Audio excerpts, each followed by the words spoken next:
Hey, this is George G. Welcome to George G's Room of Rock. How's everyone doing out there tonight? It's a Friday night here in New Jersey, and I figured I'd do my little video today. Before I start, I want to thank everyone that subscribed. I hit 100 subscribers. Actually, got 110 today, which is amazing to me. And I just want to thank everyone that subscribed and liked the stuff I was doing. I seem to get a lot from my Kiss videos I did, a couple of them. So much appreciative, and had a nice little back and forth, tiny small chat with Hammerheart Reviews. He was really nice. Seems like a really nice. He's a really nice guy. I like watching his videos. There's a lot of stuff on, a lot of death metal, black metal, but it's really good stuff. So I enjoyed him, and thank you very much to you. Don't know your own name, but thank you so much. Anyway, today I'm gonna rank the studio albums of Aerosmith. Aerosmith, classic band from the '70s, from Boston. Great band. Always like Aerosmith. Their '70s, '80s stuff I liked. Beyond the '90s, no. But I'm ranking all their albums here today. So we have 15 albums to talk about. I have most of them on CD, and a couple I just listened to because I'm not getting them. They're on the bottom of the list, and you'll see. And one I used to have, I don't have it. I have a little bit of it. Anyway, we're going to count down from my 14 up to number 1. Number 14 is their 2001 album, Just Push Play. And that one is just not for me at all. I mean, if you like it, that's great. It's got all the hits. That's when they really, really started. They go overboard with the commercial stuff. It went way over the top for me. The only song that's okay is Jaded. And that's it. Everything else, I could care less. It's just not for me. Like I said, if everyone likes it, and it's a hit for the band, it's great. But for me, no, don't like it. Number 13 is their 1997 album, 9 Lives, which I had. It's kind of this version here. You can see it there. It's like my makeshift album shift. And this one, there's a couple good tracks on this one. 9 Lives are good. Falling in Love. I always like Pink. Kiss Your Past Goodbye. Hold My Soul. It's not bad. They're not the greatest songs, but it's okay. They started getting more in a commercial era with that stuff, but it's okay. But that's my number 13 for that one. That's my 14. My 13 is their 2012 album, Music from Another Dimension. That one I don't own on CD either. I just listened to it, and I guess it's a step up from Just Push Play from the 01, but it's got a few good songs. I mean, like a couple I like. Alcohol the Lights is very good. Legendary Child and Street Jesus. Those are the 3 tracks I like on the album. The rest of it, it's just the same fare they had. It's just a little better. It's a very long album. Too many songs. Again, the band's always fall into that with the too many songs thing. But anyway, that's the end of my number 13. My number 12 is, now all the rest of the albums that I'm going to talk about, I do like them. They're all good. Just too great, but I do like them. Is 1993's Get a Grip. And it's good. It's not great. It's good though. I do like it. I do listen to it a lot. I'm gonna tell you the songs that are not the hits. I mean, I do like Eat the Rich and Get a Grip. Living on the Edge I always liked. Walk On Down, which Joe Perry sings, is great. Shut Up and Dance is good. Line Up is good. Boogeyman I like. The hood song I don't like. Crying and Crazy. They're okay, but I get sick of hearing them. I mean, again, it's a good album. It's good. It's got some good stuff. It's their last good album, not great album. Their last good album. That's my number 13. My number 12. That's not my 12. I'm skipping around. My number 11. I'm sorry. Let me just do this so I can know what I'm talking about here, guys. My number 11 is their 1989 album, Pump. Pump's a good one too. It's got a lot of good stuff on this one. I really like this one too. Again, it's got Loving an Elevator, Janie's Got a Gun. It's still like those songs. I know they overplay them. I still like them. The Other Side I like. Don't Get Mad, Get Even. Voodoo Medicine Man, What It Takes. There's some good songs on this. The song Love in the Elevator, my son had to do a project for college for his college class, and he actually took that song and like re-edited it, which is pretty cool the way he did it. Like he picked that song and he picked Rats Round and Round and White Snake's Here I Go Again. So it's pretty cool the way he did it. He played it for me. So that's pretty cool. That's why I like that one and that kind of thing. But anyway, that is my number, like I said, number 11. Hey, I went out of order here. No, I didn't. That's right. That's number 10. Sorry. I numbered them wrong on the paper, guys. It's okay. Anyway, so that means number 9 is going to be 1982.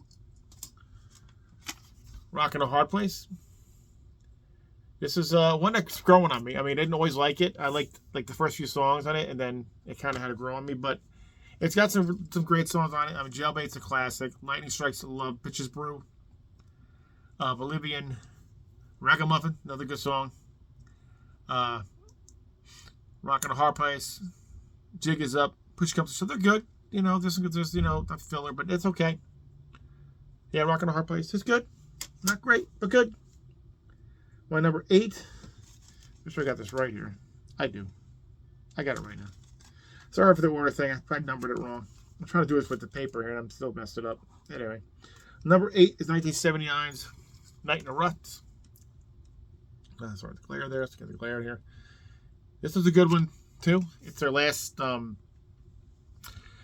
of the 70s before they kind of broke up when Joe Perry and Brad Whitford left the band. But this one's got No Surprise. Chiquita, Remember Walking in the Sand. Cheesecake, 3 Mile Smile. You know, Bone to Bone, you know, Coney Island, White Fish Boy. It's good. It's not great. It's a little underrated, but it is good though. I mean, again, there's another group to like after a while, but yeah. So that's my number. My number 8. My number 7. Hold on, don't mess this up here. Hold on. I messed it up. Okay, my number 7 is probably their comeback album for the time. And that is 1987's Permanent Vacation. This was a solid one. I always liked this one. People don't like when they started going this direction in the band. This is when they started getting more commercial with things. But I think this one kind of has one foot in the commercial, one foot in their old stuff. I mean, Hearts Done Time. Ragdoll's great. Samurai. My friend Joe and I love that song. Who Looks Like a Lady. I still like that one. Angel is still good. Permanent Vacation, I absolutely love that one. I like the Beatles cover, I'm down. So it's a good solid album. It's their comeback. It's really what started them off on the commercial trail, but it's a good one. I mean, what can you say? It's Aerosmith, you know.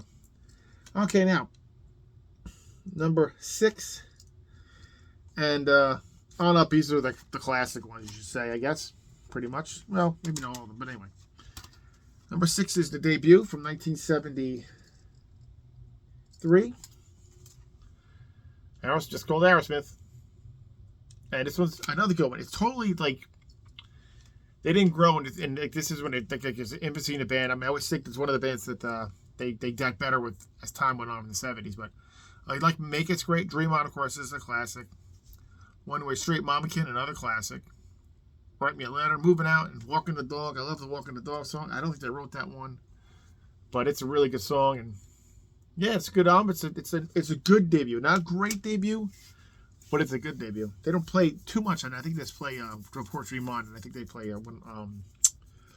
Mama Ken, which Guns N' Roses made famous in their Lies EP. Anyway, number 5 is 1985's Done with Mirrors. This was another underrated one. This is a really, really good album. It's the comeback album from when after Joe Perry and Brad Whitford came back into the band, and it's underrated. And it's really good. It's really good. It's a little like a sleeper album, a little bit, you know. Let the Music Do the Talking, which is actually your, if you want to call it a remake, because Joe Perry did it on his first album, his first solo album. My Fist in Her Face is great. Shame on You, The Reason, The Dog, Gypsy Boots, She's on Fire, Darkness is a fantastic song too. Yeah, underrated. If you haven't listened to it in a while, if you think it's like not good, it's also produced by Ted Templeman, that Van Halen albums. If you never listened to this one, go back and listen to it. You might be surprised that it really is pretty damn good. All right, that leaves 4 more. My number 4 is 1977's Draw the Line.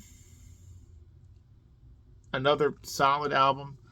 Maybe the last are super classic ones, but again, Draw the Line, one of my favorite songs by them.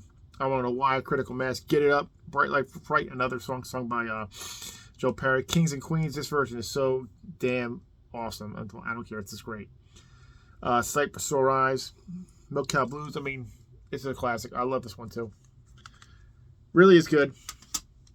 All right, top 3 now. Could always be my top 3 from this band, so, you know. This one is their second album, 1974. Get Your Wings. Super rare. I think I was changing their logo a little bit, but this one's really good. Look how young they look here, too. My God. Anyway, Same Old Song and Dance. Lord of the Thighs. Fantastic song. One with the World. SOS, Too Bad. Train Kept the Rolling. Seats in the Weather.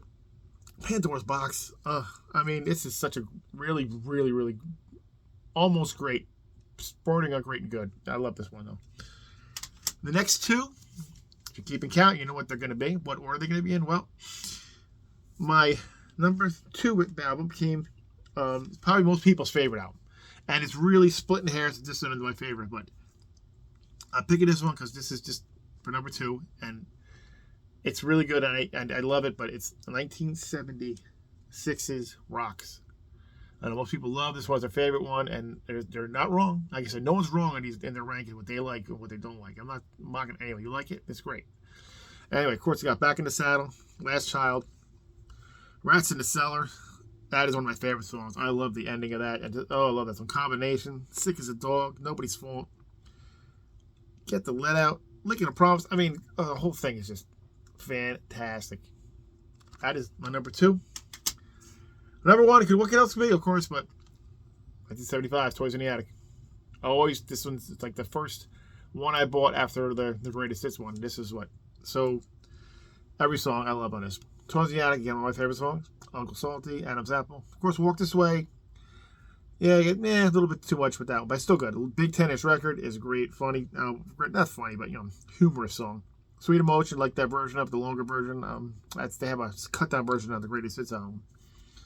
No More, another Round and Round, probably one of their heaviest ones, I think. It's freaking awesome. And then You See Me Cry in the ending with the ballad. Awesome. Fantastic. That's my number 1. So, anyway, if you guys love Aerosmith, put in your ranking what albums you like. It doesn't matter, whatever, doesn't matter. If you like even albums I don't like, you love them, that's fine. Put it. I like to hear what you got to say. It's really interesting what people like, what don't like. But it is. We all have our own different tastes with the albums. But those are mine. I'm going to mention 2 albums that are related to Aerosmith, but not part of the catalog, and that's Joe Perry's first album, Let the Music Do the Talking, which again is from Done with Mirrors. He just redid it. This is a solid album too. If you don't ever heard this one, I mean, they do Let Me Do the Talking. I mean, the first version, Conflict of Interest, Shooting Star, Rockin' Train. It's really, really good. And another one is the first one from, I didn't put a year on this one. I think you can't see. It's 1980. I think it's 1983. Whitford St. Holmes. St. Holmes from Ted Nugent's band. I Need Love, Whiskey Woman. Sharpshooter is fantastic. Shy Away, Mystery Girl. It's really good. Another good solid album. If you've never heard this one either, they have a newer one out a few years ago. I don't have that one, but this one is really good. Just like another one maybe no one's ever heard too much of, but it's a great one. So anyway, that is my Aerosmith ranking. So I hope someone enjoyed that. I'm gonna be back with some more. I'm gonna do a top 20 of my favorite hard rock, glam, hair metal albums. So I'm gonna do that. And I'm going to do a CD update of things I just acquired some new albums, or new CDs I just got. And we're going to do that in the future, next couple episodes. So anyway, hope everyone has a good night, and I hope you enjoyed this. And please like and subscribe if you like what you see. And until then, keep rocking metal alive. See you later.